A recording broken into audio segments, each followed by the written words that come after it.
रिश्तों की कसौटी। Plot summary. कहानी एक मध्यम वर्गीय परिवार की बड़ी बेटी नेहा के इर्द गिर्द घूमती है। नेहा एक संवेदनशील और समझदार लड़की है जो अपने परिवार के लिए हमेशा सब कुछ झेलती आई है। मुख्य पात्र नेहा। मुख्य पात्र बड़ी बेटी, जिम्मेदार और संवेदनशील। अमन, नेहा का छोटा भाई, जिद्दी और अपने मन का मालिक। रीता, माँ, परिवार की भावनात्मक आधारशिला। राकेश, पिता, परिवार की आर्थिक जिम्मेदारी संभालते हैं। भावनाओं में थोड़े कठोर। सागर, नेहा का दोस्त और परिवार की मदद में हमेशा खड़ा। कहानी में दिखाया गया है कि कैसे परिवार में छोटे झगड़े, गलतफहमियां और बाहरी दबाव परिवार के रिश्तों को चुनौती देते हैं। हर चैप्टर में एक नया संघर्ष आता है। कभी नौकरी या शादी का दबाव, कभी भाई बहन की लड़ाई, कभी माता पिता की पुरानी यादें। चैप्टर 1, टूटते और बंधते रिश्ते। नेहा अपने कमरे की खिड़की के पास खड़ी थी। शाम की हल्की रोशनी उसके चेहरे पर पड़ रही थी और हवा में हल्की ठंडक थी। उसने खिड़की से बाहर देखा, जहां बगल के घरों की छतों पर बच्चे खेल रहे थे। लोग अपने अपने कामों में व्यस्त थे, पर आज नेहा का मन शांत नहीं था। उसके भीतर एक बेचैनी थी जो उसे लगातार परेशान कर रही थी। उसकी माँ रीता रसोई में हल्की आवाज में गुनगुनाती हुई चाय बना रही थी। नेहा ने उनके चेहरे पर थकान और हल्की उदासी देखी। रीता हमेशा घर के काम और परिवार की देखभाल में व्यस्त रहती थी। नेहा जानती थी कि माँ हर समय सबके लिए कुछ न कुछ करती रहती हैं, पर कभी कभी खुद को भूल जाती हैं। नेहा की नजर अपने छोटे भाई अमन पर गई। अमन अपने कमरे में बंद था, मोबाइल में खेल खेल रहा था और उसका चेहरा जिद और चिढ़ के मिश्रण से भरा था। नेहा जानती थी कि अमन अपने मन का मालिक है, लेकिन उसकी जिद अक्सर पूरे परिवार को परेशान कर देती थी। नेहा ने गहरी सांस ली और खुद से कहा, आज मुझे सबको समझना होगा, चाहे कितनी भी मुश्किल क्यों न हो। मैं चाहती हूँ कि घर का माहौल फिर से सुखद हो। तभी दरवाजे की घंटी बजी। नेहा ने देखा कि सागर, उसका बचपन का दोस्त और परिवार का परिचित, घर पर आया था। सागर हमेशा परिवार की मदद में खड़ा रहता और नेहा के हर संघर्ष में उसका सहारा रहा है। हेलो नेहा, सब ठीक है? सागर ने मुस्कुराते हुए पूछा। नेहा ने हल्की मुस्कान के साथ जवाब दिया, हाँ, सब ठीक है। तुम कैसे हो? सागर ने गंभीर होते हुए कहा, मैं ठीक हूँ, लेकिन मुझे लगता है कि तुम्हारे परिवार में कुछ तनाव है। नेहा, मुझे बताओ, क्या सब ठीक है? नेहा ने धीरे से सिर हिलाया। उसे एहसास हुआ कि सागर सही कह रहा है। घर में छोटे छोटे झगड़े और गलतफहमियां धीरे धीरे बढ़ रही थी। नेहा ने सोचा कि अगर उसने जल्दी कदम नहीं उठाया तो ये गलतफहमियां और बढ़ सकती हैं। रात का खाना भी सामान्य नहीं था। अमन ने टेबल पर हल्की सी नाराजगी दिखाई, क्योंकि उसके पसंद का खाना नहीं बना था। राकेश, उनके पिता, जो दिन भर काम में व्यस्त रहते थे, ने कठोर टिप्पणियों से माहौल और तनावपूर्ण बना दिया। और रीता चुपचाप सबको खाना परोस रही थी, पर उसकी आंखों में चिंता साफ दिखाई दे रही थी।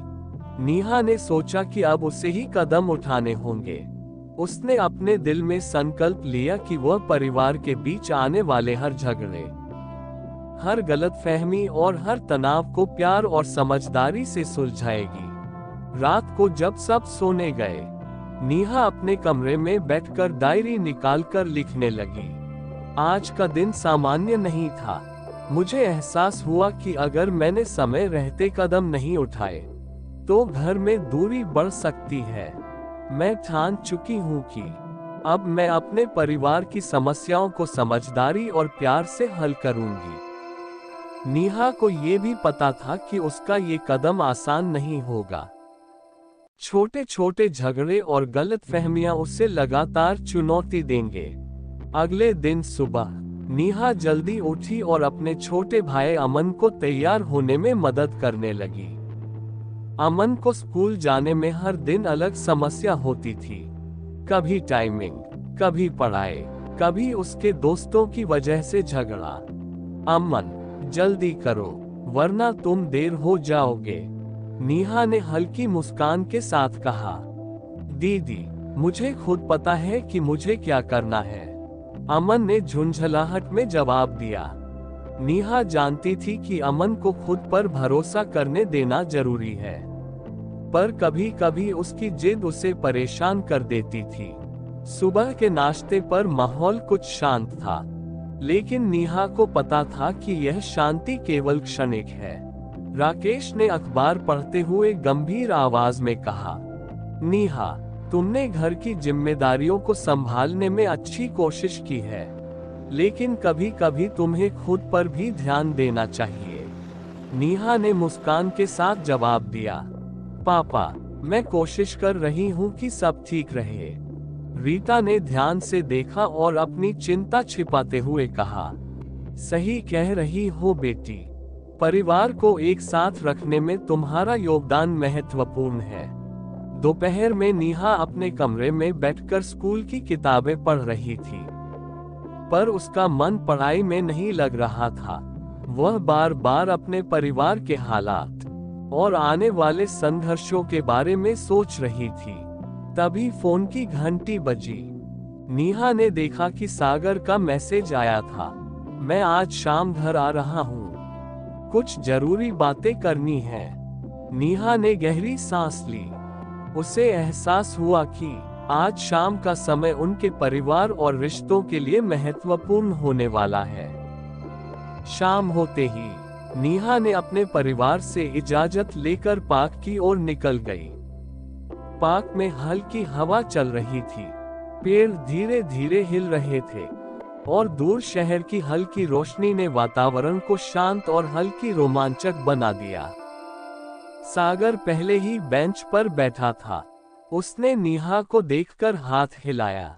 नेहा ने धीरे से मुस्कान दी और उसके पास बैठ गई। नेहा, मुझे लगता है कि तुम्हारे परिवार में जो तनाव है वह सिर्फ छोटे झगड़ों की वजह से नहीं है, ये पुराने अनुभवों और गलतफहमियों का परिणाम है। हमें इसे धीरे धीरे सुलझाना होगा, सागर ने गंभीर होकर कहा। नेहा ने सिर हिलाया। मुझे पता है सागर, और मैं तैयार हूँ। मैं अब तक इंतजार कर रही थी कि किसी से खुलकर बात कर सकूं। मुझे लगता है कि अगर हम परिवार में संवाद बढ़ाएं, तो सब ठीक हो सकता है, सागर ने मुस्कुराते हुए कहा।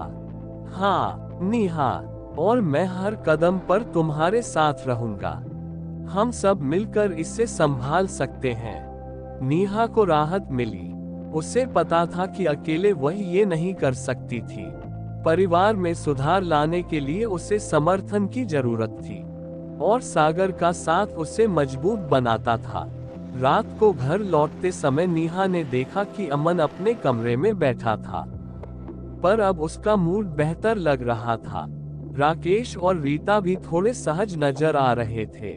नेहा ने सोचा कि यह छोटी छोटी पहले ही भविष्य में बड़े बदलाव लाएंगी। उसने फिर से अपनी डायरी में लिखा, आज मैंने पहला कदम उठाया। छोटे छोटे प्रयासों से ही घर में प्यार और समझदारी बढ़ सकती है। मुझे विश्वास है कि हम सब मिलकर अपने परिवार को मजबूत बनाएंगे।